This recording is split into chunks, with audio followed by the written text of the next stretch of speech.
السلام ویورس، میں ہوں آپ کا ہوسٹ چراغ رضوی۔ پروگرام فلمی جہاں لے کر حاضر ہوا ہوں۔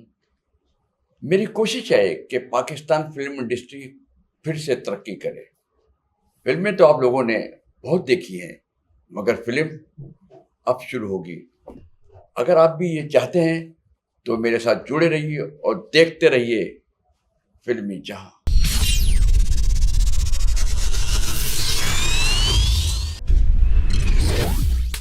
چیف منسٹر پنجاب محترمہ مریم نواز صاحبہ کی جانب سے فلم انڈسٹری کی بحالی کے لیے فلم فنڈ کا اجرا بلا شبہ ایک خوش آئند اور قابل ستائش قدم ہے۔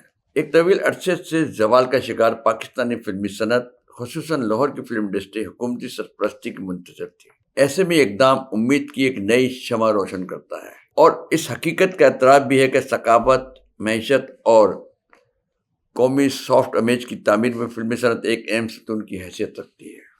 تاہم کسی بھی مثبت پالیسی کی اصل طاقت اس کے شفاف، منصفانہ اور اصولی نفاذ میں ہوتی ہے۔ بدقسمتی سے پنجاب فلم فنڈ کی ابتدائی تقسیم کے حوالے سے کئی ایسے سوالات سامنے آئے ہیں جو سنجیدہ غور و فکر کے متقاضی ہیں۔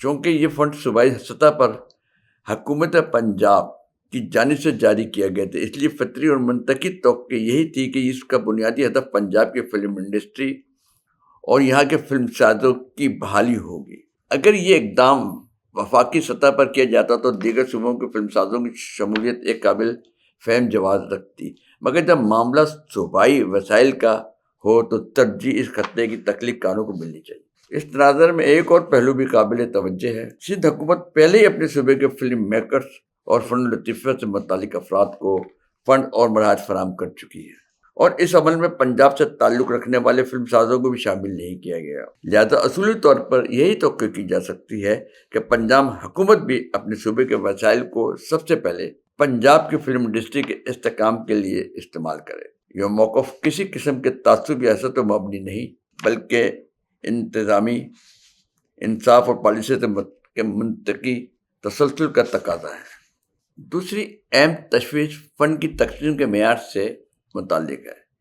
اطلاعات کے مطابق ابتدائی مرحلے میں تقریباً 28 افراد کو فنڈ فراہم کیے گئے ہیں۔ میں حیرت کی بات یہ کہ ان میں سے کئی ایسے سینئر فلم ساز نظر انداز ہو گئے ہیں جنہوں نے کئی دہائیوں تک اس صنعت کو زندہ رکھا اور درجنوں فلمیں تخلیق کی۔ اس کے برعکس بعض ایسے افراد اس فہرست میں شامل ہو گئے ہیں جن کا تجربہ محض ایک فلم، چند اسکرپٹ یا محدود نوعیت کے منصوبوں تک محدود ہے۔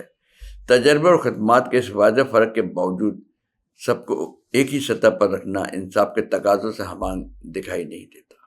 زیادہ مناسب اور منطقی طریقہ یہ ہوتا ہے کہ ابتدائی مرحلے میں سب سے پہلے ان سینئر اور تجربہ کار پروڈیوسر اور ڈائریکٹر کو ترجیح دی جاتی ہے جنہوں نے برسوں کی محنت سے فلمی صنعت کو سہارا دیا۔ بعد کے مراحل یعنی دوسرے یا تیسرے فیز میں نئے یا کم تجربہ رکھنے والے فلم سازوں کو بھی موقع دیا جا سکتا تھا، لیکن صنعت میں نئے چیلنجوں کی حوصلہ افزائی بھی ہو اور میرٹ کا توازن بھی برقرار رہے۔ یہ تنقید دراصل مخالفت نہیں بلکہ اصلاح کی ایک سنجیدہ اور تعمیری کوشش ہے۔ وزیر اعلیٰ پنجاب محترمہ مریم نواز شریف صاحبہ سے مؤدبانہ درخواست ہے کہ اس معاملے کا سر نو جائزہ لیا جائے اور ایک خود مختار، پیشہ وارانہ اور میرٹ پر مبنی بورڈ تشکیل دیا جائے جو واضح اور شفاف معیار کے تحت فنڈ کی تقسیم کو یقینی بنائے۔ اگر ابتدائی مرحلے میں کہیں غیر ارادی کوتاہی رہ گئی ہے تو آئندہ مراحل میں اسے درست کرنا ہی حقیقی قیادت کی پہچان ہوگا۔ ثقافت کے باغ کو پانی دینا یقیناً ضروری ہے، مگر پانی وہیں پہنچنا چاہیے جہاں واقعی بیج موجود ہوں۔ یہی انصاف بھی ہے اور پالیسی کی اصل کامیابی بھی۔ کیا خیال ہے آپ کا؟ جیری ٹی وی 5 ایکسلنس ڈرائیو